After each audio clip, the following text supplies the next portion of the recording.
आइए श्रीमद् भागवत में प्रवेश करते हैं। श्रीमद् भागवत के महात्म्य में सर्वप्रथम भगवान के दिव्य स्वरूप का वर्णन किया है। भगवान कैसे हैं? सच्चिदानंद रूपाय विश्वोत्पत्त्यादि हेतवे तापत्रय विनाशाय श्री कृष्णाय वयं नमः। श्री कृष्णाय वयं नमः। श्री कृष्णाय वयं नमः। भगवान कैसे हैं? सच्चिदानंद रूप है। भगवान का स्वरूप है सत्य है। ठाकुर जी ही सत्य है, बाकी सब कुछ असत्य है। दुनिया में जो भी दिख रहा है ना, सब असत्य है। एक ना एक दिन सब कुछ नष्ट होगा। भगवान ही सत्य हैं और भगवान ही सत्य रहेंगे। हमारे नानक जी कहते हैं ना, है भी सच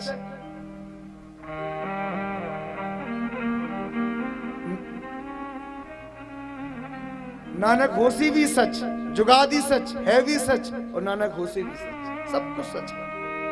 भगवान जो है वही सच है। बाकी दुनिया में जो भी दिख रहा है ना, ये सब कुछ असत्य है। इसको एक ना एक दिन नष्ट होना ही होना है। अच्छा, हम आपसे पूछते हैं, आप लोग 10 साल पहले जैसे थे वैसे अब हैं क्या? नहीं है ना। आगे आने वाले 10 साल में आप कैसे होगे आपको पता है क्या? नहीं पता ना। हर व्यक्ति प्रति क्षण प्रति पल बदल रहा है और उत्तरोत्तर उसकी जो वृद्धि हो रही है ना, लोग सोचते हैं कि अरे हमारा 20वां जन्मदिन है, हैप्पी बर्थडे टू यू। जन्मदिन मनाते हैं ना, बहुत अच्छी बात है, खूब मनाओ जन्मदिन। पर ये सोचो कि आपके उम्र के 20 साल कम हो गए।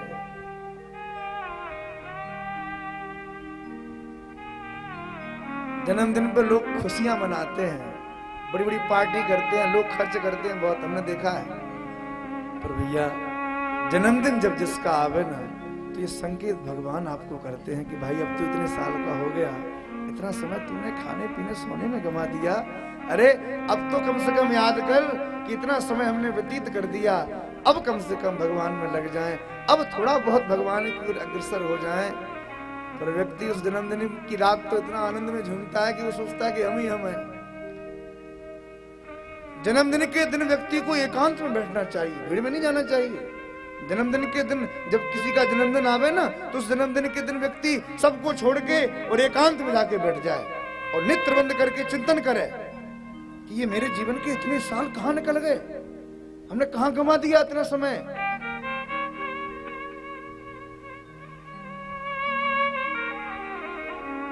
समय की बड़ी कीमत है। उस समय को हम जब गंवा देते हैं ना, तो समय आप कितनी भी धन संपत्ति लुटा देना, कितना भी कुछ करोड़ों लाखों अरबों रुपए दे देना, पर ये समय चक्र लौट के वापस नहीं आने वाला। इस समय आपके जीवन में नहीं आएगा।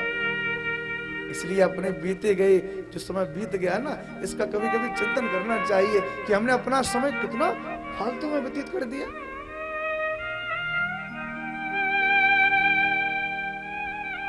सच कौन है? बोले सत्य केवल ठाकुर जी हैं। भगवान सत्य हैं, सब कुछ असत है।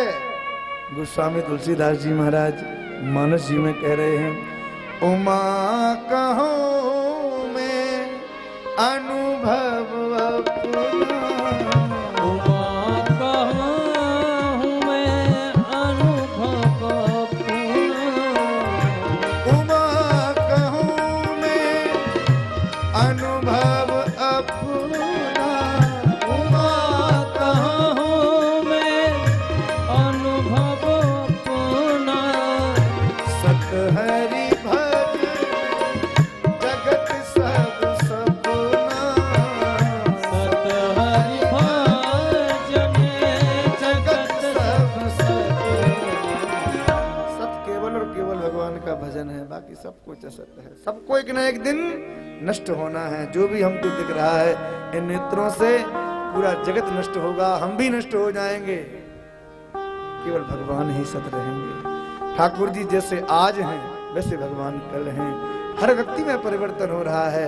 आप सबको अपने जीवन की बहुत सी तारीखें याद होंगी किसी को अपने जन्मदिन याद होगा, किसी को अपनी शादी की तारीख याद होगी, किसी को अपने मकान बनने की तारीख याद होगी, किसी को अपनी कोई यात्रा की तारीख याद होगी।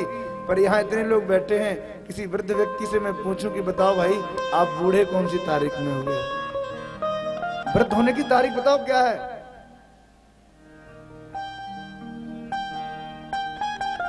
कोई नहीं बता सकता। प्रत्येक पल, हर एक पल पे हमें शरीर के द्वारा, श्वास के द्वारा किराया दिए जा रहे हैं और ये शरीर आगे बढ़ता जा रहा है, मृत्यु की ओर जा रहा है शरीर। तो भगवान कैसे हैं? बोले सच्चिदानंद रूपाय सत्य धन है, सत्य स्वरूप केवल भगवान है। चेतन जिनकी चेतनता से हम और आप चेतन हैं, ऐसे भगवान ही हैं जो अपनी चेतनता से हम और आपको चेतन रखे हुए हैं। ठाकुर जी यदि चाह लें तो महाराज 1 मिनट में लोग, देखो भगवान ने कितना बड़ा कहर कुछ ही दिन पहले बरसाया, कोरोना के रूप में प्रकट हुआ।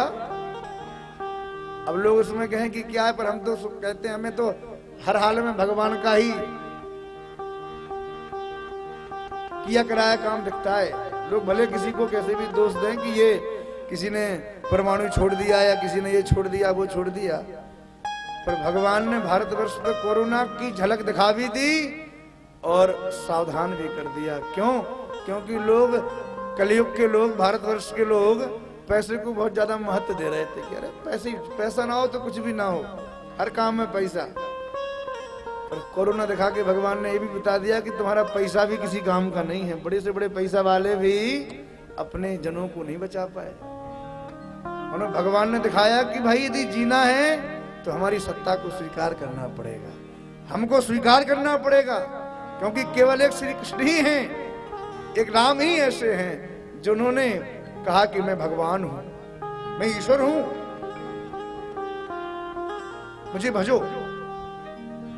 यह जीव भी जब भगवान से वचन दे के आता है इस धरती पे, तब भी बड़ी भगवान से कहता है कि प्रभु मैं जाके भजन करूंगा, पर यहाँ के सब भूल जाते हैं। और एक निवेदन करें, जब जीवन में संकट आता है ना, तब भगवान भी याद आते हैं। कोरोना काल में जितना लोगों ने भगवान को याद किया होगा ना, उतना व्यक्ति अब भगवान को याद करता है क्या? बताओ।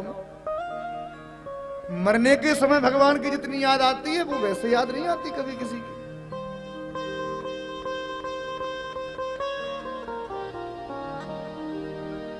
दुख में सुमिरन सब करें, सुख में करे न को,